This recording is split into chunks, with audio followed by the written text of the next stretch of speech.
Living in a house by a lake surrounded by nothing but the beauty of nature sounds like an absolute idyllic lifestyle that most of us can only dream of. Now, imagine when you wake up one day to a gruesome find that turns your dream home into a horrific crime scene. Today, we're going to be talking to Deborah Levison about how her family's lives got turned upside down and thrust into the public domain following their gruesome find. So do stay with us, and when we come back, we're going to have more about what happened in that beautiful cottage on the lake in Muskoka, Canada.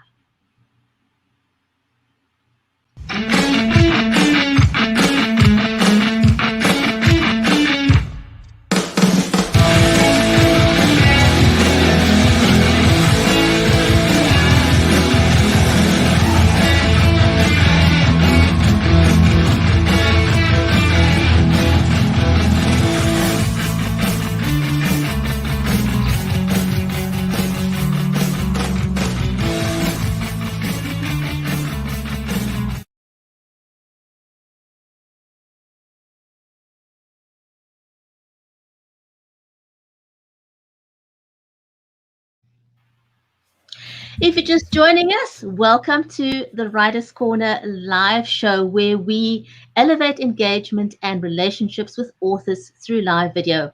I'm your host, Brigetti Limbanda from Cape Town in South Africa, and today's stream is made possible by StreamYard, Creative Edge, and BeLive Media, helping you to humanize your brand and elevate your pitch with video. If you want to know when we go live, then please go ahead and follow the Writer's Corner live Facebook page.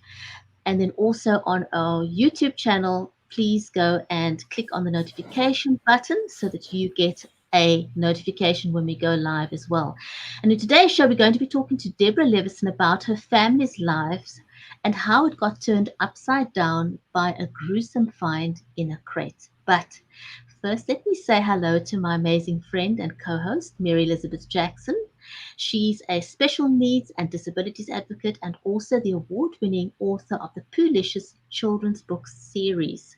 Her books are available on Amazon, so please do go and check them out.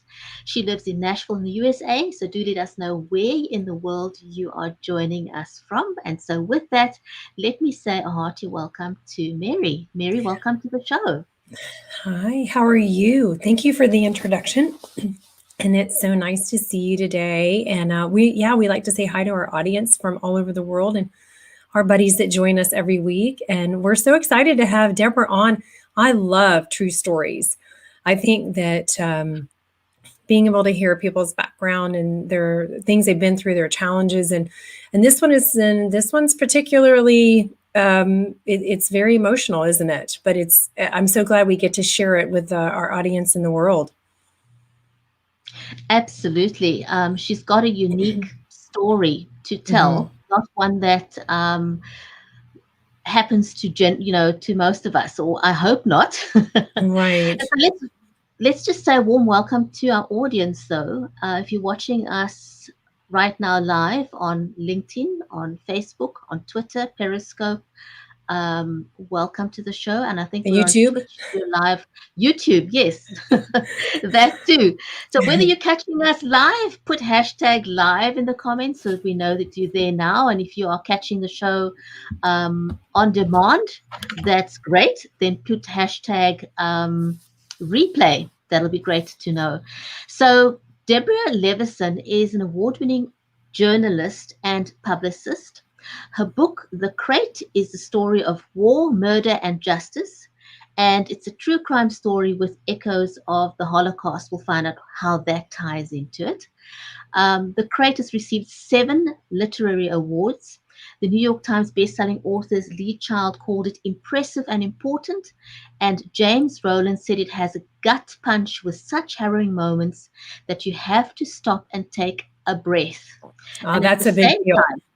I know. At the same time, my favorite description is that it's gorgeous and poetic. So shall we invite her onto the screen so we can get more about her backstory to the crate? Yes, let's do. Okie dokes. Let's invite her on.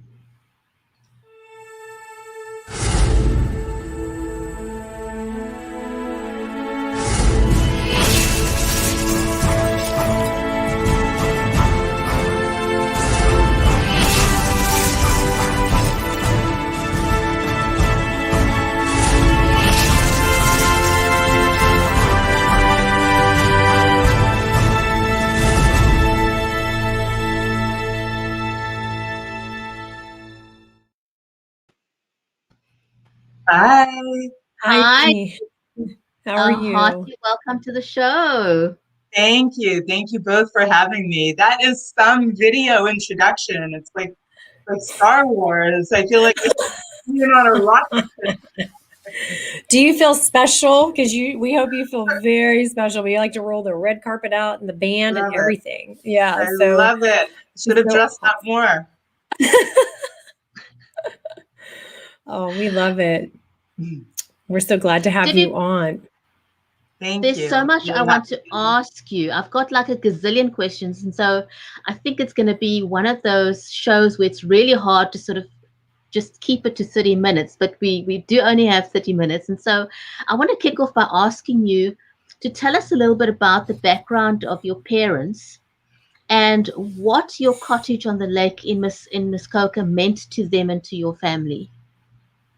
Yeah, I have to tell you, your little introduction at the beginning was spot on, Brigetti, when you called it this little idyllic cottage on a lake, because that's exactly what it was. Back in the early 70s, there was this massive sort of cultural trend from Toronto, Ontario, Canada, where I grew up. And that was for all the city people to build cottages on lakes in Muskoka. So Muskoka is this incredibly beautiful region of northern Ontario, which is thousands of lakes and forests and these very sharp outcroppings of rocks. It's just breathtaking. And everyone wanted to build a cottage on a lake. And my parents wanted the same thing. They really wanted to be part of Canadian society, and that was almost like a benchmark at the time. So they built themselves this tiny little cottage um, on a very steep piece of land on a little lake in Muskoka. And it really was idyllic. It was very serene. It was very quiet. We were surrounded by woods on three sides. We could almost see the neighbors on one side and not at all on the other. Um, and it really was a place that was a sanctuary for my family, especially for my parents, because of everything that they had experienced in their life. And Mm. and so, as you know from hearing a little bit about the book, my parents survived the Holocaust, and they were both very young at the time. My mother was a 13-year-old young teen. My father was 17 years old, and they went through horrific experiences and then had to survive communism. They were both Hungarian. So, as you know from European history, it was not just World War II for Hungary, it was followed by communism. So, they had to escape both fascism, then communism, and eventually they were able to make their way to North America in 56. That was a big influx of Hungarians, 56, 7. And then it really took them some time to acclimatize to Canadian society and really scrimp and save every penny. And eventually they were able to buy a tiny piece of land and build this cottage. And for them, that was their safe refuge. That was the place where they felt safe and sheltered from their past. And they felt like it was a place that nobody could take away from them because, of course, everything else had been taken away from them. So, and that was the setting for this crime that you mentioned. That leads into our next question that we have for you. What went through your mind when you got that call telling you about your family cottage by the lake, and there was a horrific crime scene, and that your brother was a suspect? I mean, how did that feel? And we before you kind of go into that, we do have another author friend who went through something similar with her family, and you both have written about it for others. And so, what was that like, that experience? So, yeah, and it did come through a phone call, as you said. So as I mentioned, I grew up in Toronto, and the cottage was, my summer life from the day school ended until Labor Day weekend. We were up there every year of my life. And then eventually when I got married, I moved to Connecticut with my husband and 2 kids, and had 3 kids by 2010. And that's when I got this phone call from my brother that this wooden crate had been discovered underneath the cottage. So if you can imagine, the cottage is on this very steep piece of land that angles down toward the lake. And the front of the cottage is up on stilts. So it's like this angled crawl space underneath between the floor and the ground. And that's where someone had shoved this crate. And the crate had not been there long. My brother knew, he could pinpoint when exactly the crate had gotten there. And it hadn't been there before then. So it was fresh. And he called me to say that this crate had been discovered. And when they opened it, the contents were the most grisly thing you could imagine. And it really, as you said, Mary, it turned our family upside down, because my kids were pretty young at the time. And I wanted to shield them more than anything. I wanted to shield them from the horror and the violence of the whole situation. And then my husband and I were both freaked out. We didn't know how we could go back to the cottage. And my brother became the primary murder suspect, which did not make him happy at all. He was brought in for questioning in a police station, and it was grueling. And he said it was exactly like an episode of Law and Order, with these very tough cops interrogating him. So he was not pleased about that at all. And of course, the media got wind of the story immediately. So they just descended on our property, which was very private to us. But, before long, all the pictures of the cottage were splattered all over newspapers, and television crews came, and it was on TV, and it was just such surreal. a violation. Very surreal, was it not? So surreal. So surreal, because the last thing in the world, you kind of have your life as this little bubble. I guess, this very normal middle class life where, you just think going along. Yeah, you think these bad things don't happen to you. And, you read about all these crimes in the media, but you never think it would happen to you. And then, of course, the worst part was how it traumatized my parents, who were already elderly at the time. They were in their 80s. And so that was the worst part, because it dredged up all their memories of having survived the Holocaust, of all the evil and the violence and the death. Yeah. So that was going to be my next question to you is, what did it feel like? We're all pretty much private, we're all social beings, we're on social media, but there's a lot of our lives that we don't put out there. What did that feel like to you, to suddenly have your entire family's lives thrust into the public domain? So the part that wasn't voluntary, when they were first covering the crime, really did feel like such a violation. And, that I think was the focus of the first few days after the discovery. It was the sense of violation, the sense of strangers being not only on our property and, touching our things and our belongings, but intruding into our lives. And then, that sense of violation it started to morph. So it's embarrassing because, those first few days were really all about my family. How did this affect my family? How did the media coverage or the discovery or the fear, how does it affect my immediate family?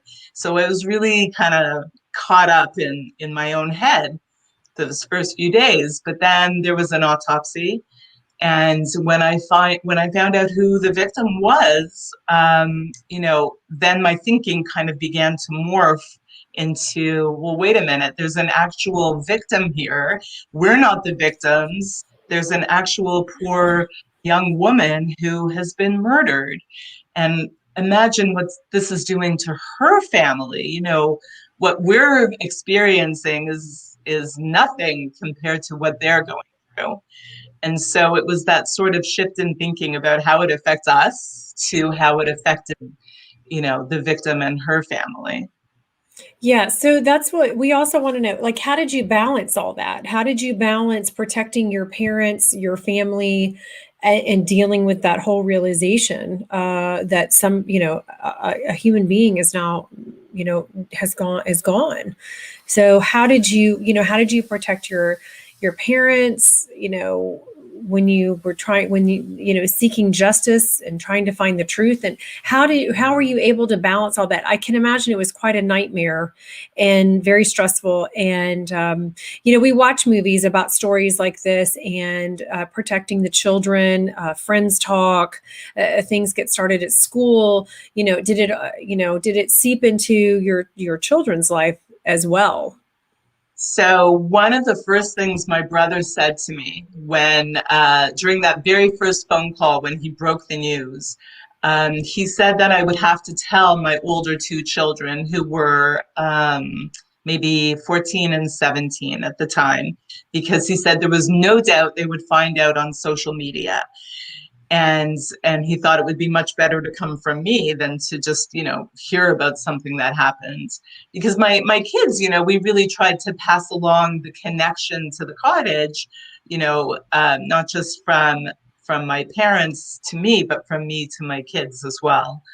And so I had to tell my two kids, my two older ones, but the youngest one, who was only about 8, we never told him. We didn't tell him throughout the whole discovery and investigation and trial. We didn't tell him any of it.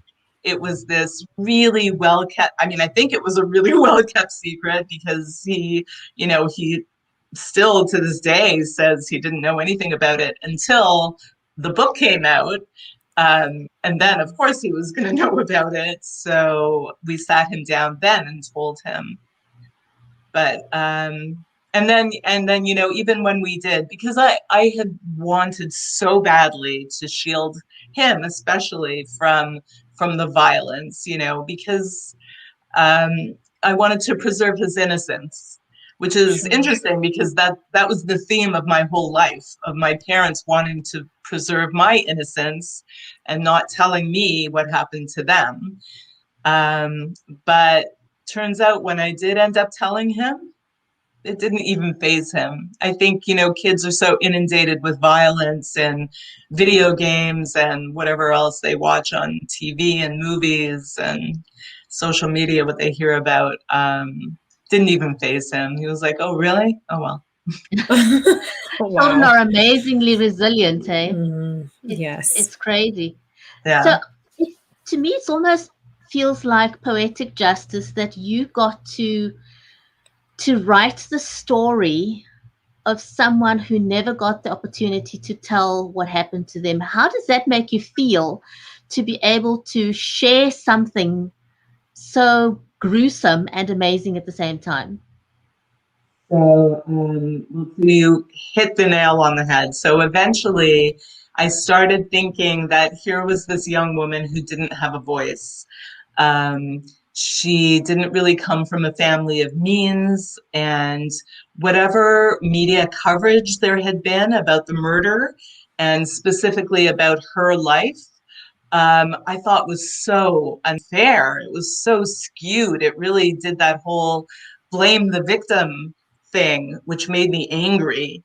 And I wanted to tell her story, and be her voice, which is so crazy, because you have to know that my entire life I've wanted to be an author. I've always been a writer. From the day I graduated college until now, I've been a writer, but I've been a writer as a publicist or a ghostwriter or a journalist. But I've always wanted to be an author. I always wanted to have my own book on a shelf in a library or a bookstore. And I just really didn't know what to write about. I thought, okay, I'll write a romance or something. And then along came this story that just landed in my lap. And so one of the themes of the book is about fate. And, throughout the book, I questioned, was it my parents' fate to survive the Holocaust when 6 million other Jews didn't? And so was it my fate as an author to have this story really just land in my lap so I could tell it?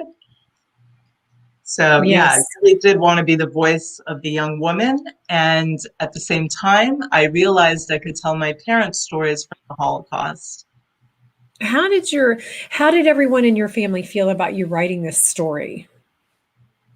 So, well, I What was think their my reaction? parents, yeah, my parents were, I think they were really appreciative in the end because, so my father didn't get to see the book in its final book form, unfortunately, but he knew I started writing. So he was there for some very early chapters. Um, but my parents never thought that their stories would be written down, would be in a book. And, to this day, my mom is always telling me how it blows her mind, not in those words, to have her story in a book because she never thought she would be able to articulate it herself. She's got an incredible vocabulary, but this very thick accent, this very heavy Hungarian accent. And I think she always kind of thought she was a little bit reluctant to tell a story because she was, a bit modest about her accent. But so she was thrilled to have the story written down. And I think she recognizes, as do many, many survivors, they recognize the importance of writing down these stories and preserving them, because here we live in an age of Holocaust denial. The survivors are aging out and passing away, and who's left to tell the stories if they're not written down? They have to be preserved. There's the whole adage of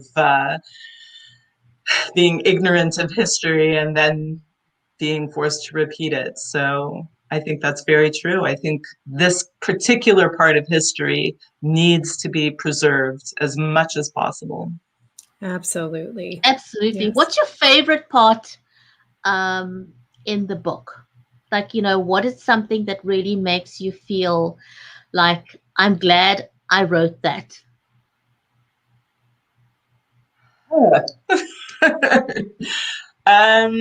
Well, I kind of have a few favorite little metaphors that I've used, some little bits of prose that I really liked. My favorite part of the book, though, well, one thing I really loved was when the murderer, who, by the way, I knew the murderer, when the murderer was sentenced. And my brother had been a witness in the trial. I was not at the trial. The trial was in Canada. I was already living in Connecticut at the time, and it was winter. And to drive up north, northern Ontario would have been tough during, snow season. But my brother was a witness, and I was so proud of how he testified and how he faced off against the defense attorney and didn't let himself get twisted up in what they tried, to make him look not credible. So I like the whole courtroom scene. I think the courtroom scene is very strong. I do like that part. And I think most what I'm proud about is being able to tell my parents' stories from the Holocaust.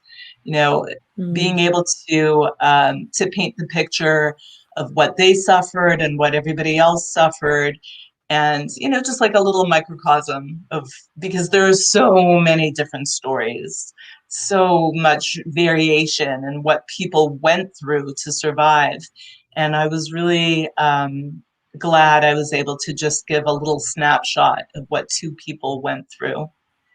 And having said that, I tried really hard not to embellish what they told me. So the book is nonfiction. Because I was able to use their words for how they told the stories. And, if I gave myself that literary license to embellish, I think it would have been even more powerful, but I wanted it not to be fiction. I wanted it to be nonfiction and only in their words. Debbie, that is and that amazing. integrity. Unfortunately, we're out of time. So we'll take a really, really short break. And when we come back, please tell us how people can connect with you.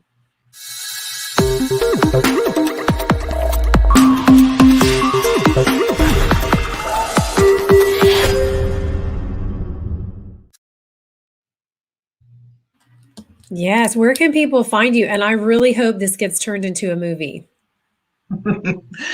Fingers crossed. Yeah. Do you know anyone? Gary has connections. Gary's got his film. His book's going into a film. I think this would be a great movie for people. But yes, how can everybody find you? So definitely come to my website. I love to hear from readers. You can email me through the website, ask questions, and there are links to purchase. And the website is www.debbie.levison, DEBBIE, Levison, LEVISON.com. And if you go on Amazon, this is the book cover, the crate, and it's also in audio. So. Oh, yay. I love the cover. I really love the cover of it. Yeah, it's intriguing, but it's not, overdone or anything. And, we need to introduce you to our author friend, Brenda Edelman, because her father killed her mother. And, she does a one-woman show in New York about the whole thing. So it's pretty amazing. These stories are absolutely amazing, aren't they? Wow, it's incredible. Yeah. Debbie, thank you so much. We're so happy to have you on. I know. Thank you so much. It was lovely having you on, and we definitely want to invite you back onto the show. There's so many more questions we'd like to ask you, and we know that you've got some words of wisdom when it comes to marketing your book and getting a publicist and so on. So we definitely want you back. So thank you everyone who's joined us live today. And if you're going to be watching this on demand, thank you for joining us as well. Remember to write good stuff and to be inspired one conversation at a time. Thanks for joining us, everyone. Thank you.